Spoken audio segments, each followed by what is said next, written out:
네, 안녕하세요. 랑랑부동산 재테크입니다.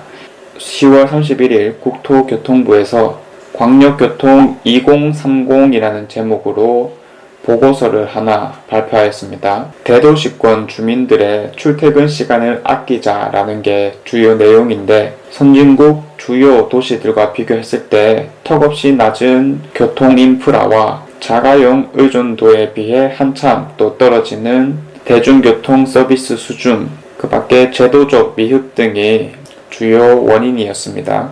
자, 그래서 30이라는 숫자만 잘 기억을 하면 되거든요.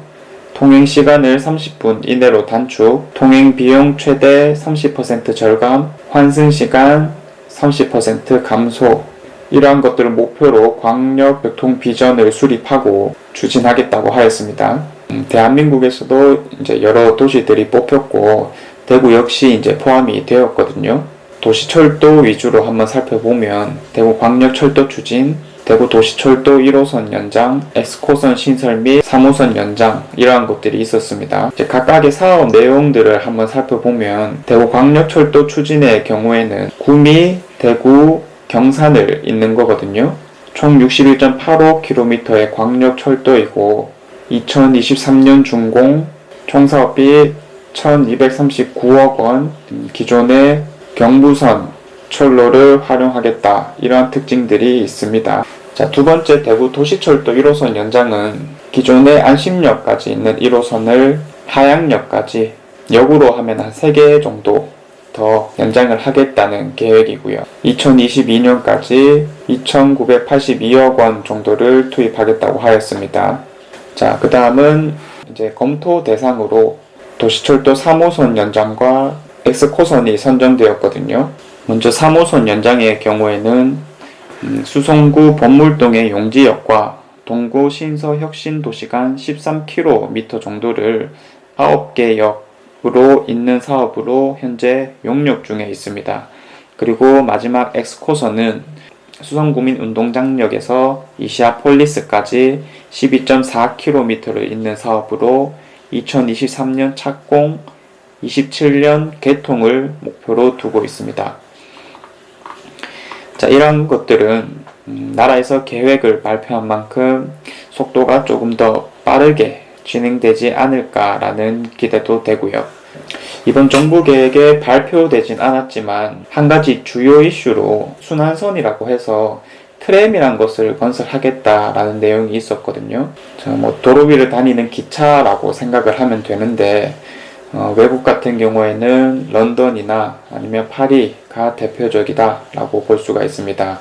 나오게 된 배경을 한번 살펴보면 지금 현재 대구 안에서도 1호선, 2호선, 3호선 같은 것들이 있는데, 이러한 것들이 다니지 않는 도시철도의 사각지대의 교통을 조금 더 완화하겠다라는 취지고요. 트램이란 것이 친환경적이고 설치하는데 비용이 많이 안 들어가기 때문에 좀 미래에 있어서 주요 교통수단이 되지 않겠냐라는 취지였습니다. 대구뿐만 아니라 주요 도시들은 이제 거의 다 트램을 건설하겠다라는 계획을 가지고 있었습니다. 이를 바탕으로 봤을 때 대한민국 교통에 있어서 많은 변화를 가져다 줄 것이다라는 생각이 또 들었고요. 자, 지금까지 이제 도시철도와 관련된 소식들, 대구와 관련해서 좀 설명을 드렸는데, 조금 눈에 띄는 지역이 있거든요. 바로 서대구 복합환승센터입니다. 많은 호재들, 소식들이 이곳과 연계되어 있다는 것을 확인할 수가 있었고요. 그 밖에 예를 들어서 순환선이 들어온다라고 했을 때 기존의 1호선, 2호선, 3호선과 겹치는 역들이 있잖아요. 즉 환승역이라고 보면 되는데, 이러한 것들도 조금 눈여겨서 받을 필요가 있을 것 같습니다. 이 교통수단이라고 하는 게 우리가 역사적으로도 많이 봐왔다시피 부동산 시세에 엄청난 역할을 해왔었거든요.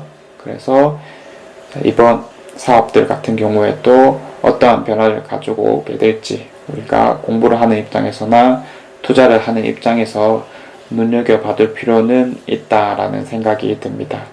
네, 이상 대구 부동산 재테크 랑랑이었고요. 더 좋은 소식으로 찾아오도록 하겠습니다.